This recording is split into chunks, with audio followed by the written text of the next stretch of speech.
আজকে আমরা দেখব হচ্ছে একটা ন্যাচারাল ছবি, সাধারণ একটি ছবিকে পাসপোর্ট সাইজের ছবি কীভাবে তৈরি করব এবং ওটা প্রিন্ট করব।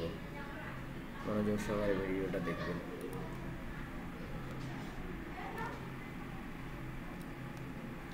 প্রথমে আমরা ফটোশপ ওপেন করব। আমি এখানে ফটোশপ CS 8.0 ওপেন করছি।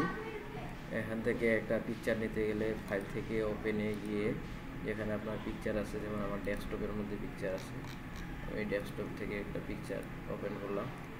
ওপেন করার পর এই পিকচারটা আমি সর্বপ্রথম পাসপোর্ট সাইজের একটা মাপ দিব। সেটার জন্য আমার হলো ক্রুপ টুলে যাইতে হবে। এটা না হলো ক্রুপ টুল।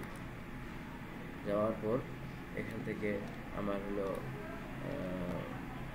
মাপ দিতে হবে। যেমন হলো ওয়েট হচ্ছে 1.5 ইঞ্চি, আর হাইট হচ্ছে 1.85 ইঞ্চি, আর রেজুলেশন 300। এই দিয়ে আমি একটা পাসপোর্ট ছবির সাইজের মাপ দিয়ে আমি ছবিটা কাটে নিলাম নির্দিষ্ট স্থানে। কি দিয়ে? ক্রুপ টুল দিয়ে। নেওয়ার পর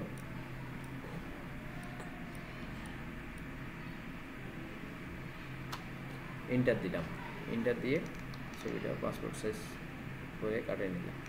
নেওয়ার পর এখন মনে হচ্ছে আমার পিছনের যে ব্যাকগ্রাউন্ডটা আছে এটা আমি রঙিন করব, কিংবা হলো হোয়াইট করব, বা যে কোনো কালার করব। এর জন্য এখানে একটা আছে ফরগ্রাউন্ড কালার, আর নিচেরটা হলো ব্যাকগ্রাউন্ড কালার। সো আমরা যেহেতু ব্যাকগ্রাউন্ড কালারটা চেঞ্জ করব, এখান থেকে গিয়ে আমরা রঙিন কালার দিয়ে ওকে করে নিলাম।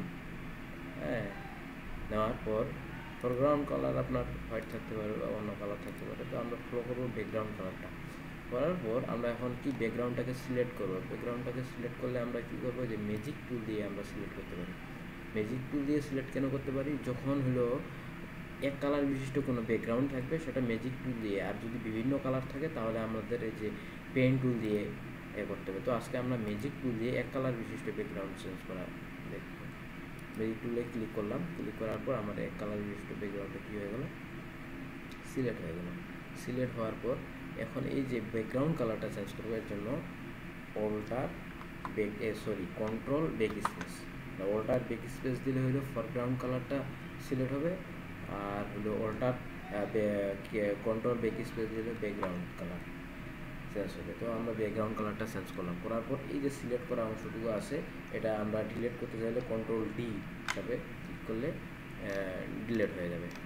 তারপর আমরা ছবিটাকে একটু হাইলাইট করার জন্য আমরা হলো কন্ট্রোল M দিয়ে একটু লাইটটা বাড়াই দিব। কন্ট্রোল M চাপার পর এখানে একটু হালকা লাইটটা বাড়াই দিলাম। দেওয়ার পর ওকে করে দিলাম। ওকে করার পর আমরা শর্টকাট কাজটা করার জন্য আমরা হলো ইমেজে গিয়ে অ্যাডজাস্টমেন্টে যায় সিলেক্টিভ কালার, এখানে গিয়ে আমরা হলো ব্ল্যাক কালারটা একটু বাড়াই দিলাম। হ্যাঁ, তারপর হচ্ছে হোয়াইটটা একটু বাড়াবো, এখানে একটু অ্যাডজাস্ট করে নিতে হবে আর কি, যে কালারটা যেখানে প্রয়োজন দিলাম। দেওয়ার পর এখানে আমার এই যে সাদা সাদা যে অংশটা আছে, হ্যাঁ, এটা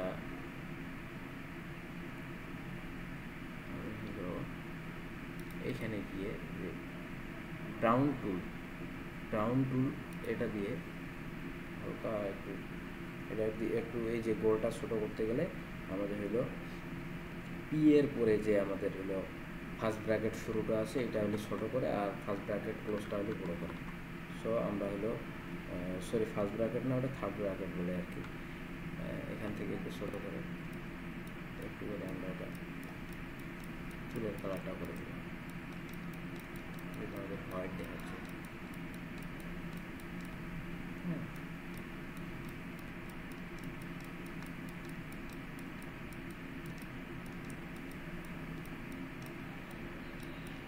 এটা করার জন্য আরও অনেক পদ্ধতি আছে, আমি পরবর্তী ভিডিওতে আমি আরও দেখাই দেবো। এটা জাস্ট প্রাথমিকভাবে দেখানোর পর তারপর আমরা হলো এই টুলটা দিয়ে একটু এই সাইডগুলোকে একটু বসিয়ে দিলে হবে কি, ওই ব্যাকগ্রাউন্ডের সাথে পিকচারটা ম্যাচিং হয়ে যাবে, মিশে যাবে, মানে বোঝা যাবে যে এটা এই ব্যাকগ্রাউন্ডেই ছবিটা তোলা হয়েছে, হয়তো ব্যাকগ্রাউন্ড চেঞ্জ করা হয় না, এরকম মনে হবে আর কি। কন্ট্রোল আর এখানে দেখেন কন্ট্রোল শিফট চাপলে হলো কিন্তু কন্ট্রোল শিফট চাপলে প্লাস চিহ্ন আসে, মানে জুম বড় হবে, আর লোয়ারটা স্পেস চাপলে ছোট হবে। তো নিলাম। তো আমাদের মাপ নেওয়া হলো, ছবি ব্যাকগ্রাউন্ড চেঞ্জ করা হলো। এখন আমরা এর পাসপোর্ট সাইজের ছবি বের করবো। ফাইল থেকে নিয়ে যাবে, নিয়ে যাওয়ার পর কাস্টমে গিয়ে এখানে এফ করে দিয়ে ওকে করে দিব। ওকে করে দেওয়ার পর এখানে এই যে মুভ টুল দিয়ে এখানে এভাবে করে একটা আপনার হলো একটা এফোর পেজে নিয়ে আসলাম। এখানে আসে এভাবে করে এ রেখে দিয়ে কপি করবেন, কন্ট্রোল অল্টার চাপে ধরে কপি করে এই পাশে আবার এভাবে কন্ট্রোল ই দিয়ে দুইটা ছবি একসঙ্গে সিলেক্ট করে আপনার এটা দিয়ে চারটা করতে পারেন। করে দিয়ে আপনি প্রিন্ট দিবেন, তাহলে আপনার হলো পাসপোর্ট সাইজের ছবি তৈরি করা হবে। ধন্যবাদ সবাইকে। আসসালামু আলাইকুম।